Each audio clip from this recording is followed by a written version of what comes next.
राजीनाम्याची इच्छा व्यक्त करणाऱ्या फडणवीसांना राजीनामा न देण्याच्या सूचना देण्यात आल्या आहेत। दिल्लीत अमित शहांसोबत फडणवीसांची बैठक झाली, मात्र काम सुरूच ठेवा असं फडणवीसांना सांगण्यात आलंय।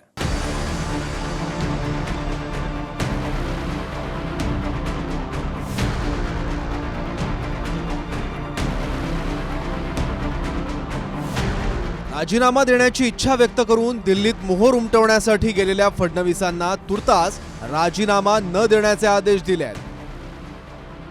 अमित शहांसोबत फडणवीसांची दोनदा बैठक झाली। या बैठकीनंतर अमित शहांनी फडणवीसांना काम सुरूच ठेवण्याच्या सूचना दिल्या आहेत। राजीनामा दिल्यास कार्यकर्त्यांच्या मनोबलावर परिणाम होईल, त्यामुळे राजीनामा देऊ नये। मोदींच्या शपथविधीनंतर सविस्तर चर्चा करू, महाराष्ट्रात भाजपसाठी रोडमॅप तयार करून कामाला लागा, अशा सूचना शहांनी फडणवीसांना दिल्या आहेत। म्हणजेच आता फडणवीसांच्या राजीनाम्याबाबत मोदींच्या शपथविधीनंतरच निर्णय होईल। विक्रम, आ तो गए, जाओगे कैसे? बड़े आराम से। देखिए ये देश हेलो, मैं आ रहा हूँ। और हाँ, भगा कर ले जाऊंगा। सिक्योरिटी!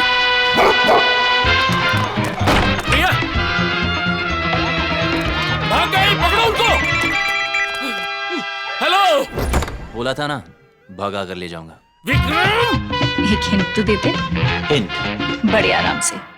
अमित भाईने जे सांगितलं ते खरं सांगितलेलं आहे असं मला वाटतं। आणि शपथविधीनंतर त्यांच्याशी पुन्हा चर्चा करतील, पण आम्ही आमच्या भावना माननीय अमित भाई असतील, माननीय नड्डाजी असतील यांना जाऊन सांगणार आहोत, त्यांना भेटणार आहोत, त्यांची वेळ मागणार आहोत। आणि आम्ही त्यांना सांगू की बाबा देवेंद्रजी दोन्ही ठिकाणी असले पाहिजेत, उपमुख्यमंत्री असले पाहिजेत आणि संघटनेचं कामही ते या ठिकाणी करतील, कारण ते तेवढे सक्षम आहेत, त्याबद्दल कोणाच्या मनामध्ये शंकाच नाही। मला नाही वाटत की फडणवीसांनी पराभव मान्य केला। मला असं वाटतं की फडणवीस एका अर्थाने प्रेशर टॅक्टिक्स करत आहेत, हे त्यांचं दबावतंत्राचं राजकारण चालू आहे।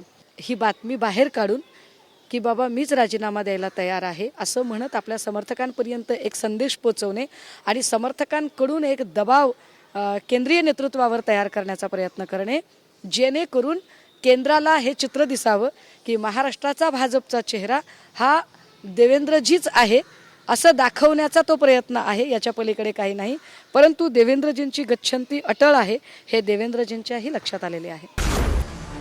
फडणवीस गुरुवारीच दिल्लीत आले होते। रात्री अमित शहांसोबत त्यांची बैठक झाली। त्यानंतर दिल्लीतच प्रफुल्ल पटेलांच्या घरी मुख्यमंत्री शिंदे आणि अजित पवारांसोबत फडणवीसांची बैठक झाली। आपण संघटनेच्या कामासाठी मंत्रिपदाचा राजीनामा देण्यावर ठाम असल्याचीच भूमिका मांडली आणि बैठकीनंतर पुन्हा फडणवीस अमित शहांच्या भेटीला पोहोचले। मात्र अमित शहांनी फडणवीसांना अंतिम निर्णय होईपर्यंत थांबण्याचा सल्ला दिला। विक्रम, आ तो गए, जाओगे कैसे? बड़े आराम से।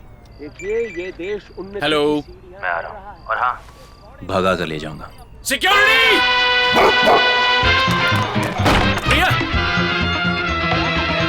भाग गई, पकड़ो उनको।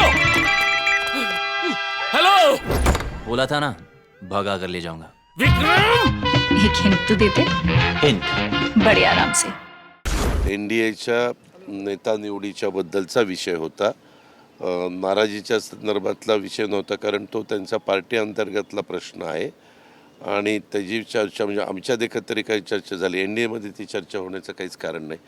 आणि दुपारी त्याच्यानंतर आम्ही एकनाथराव शिंदे, देवेंद्रजी, मी, भुजबळसाहेब, तटकरेजी, प्रफुल्लभाई आम्ही सगळे बसलो होतो की लोकसभेचा हा जो काही निकाल लागला त्याच्यानंतर आता आम्हाला काही महिन्यांनी विधानसभेला सामोरं जायचं आहे। ते सामोरं जात असताना कशा पद्धतीने आपली पुढची स्ट्रॅटेजी असली पाहिजे याबद्दलची साधक बाधक चर्चा आम्ही केली। 3 महिन्याचा रोडमॅप आम्ही त्या ठिकाणी तयार करणार आहोत। देवेंद्रजी या ठिकाणी त्यासाठी अगदी सक्षम आहेत।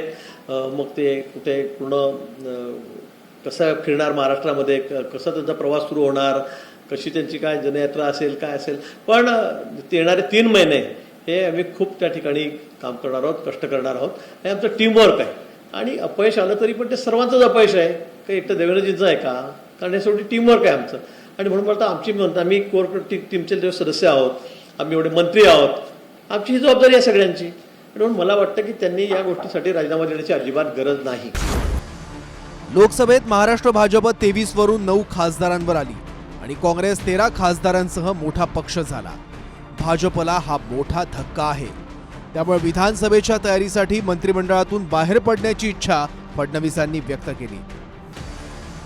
पण अमित शहांनी तुर्तास फडणवीसांना वेट अँड वॉचवर ठेवलं. Bureau report, TV9 Marathi.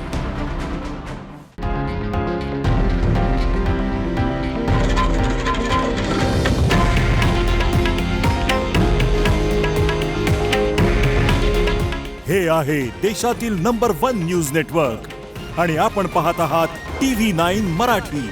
काळजी तुमची, हित महाराष्ट्राचं.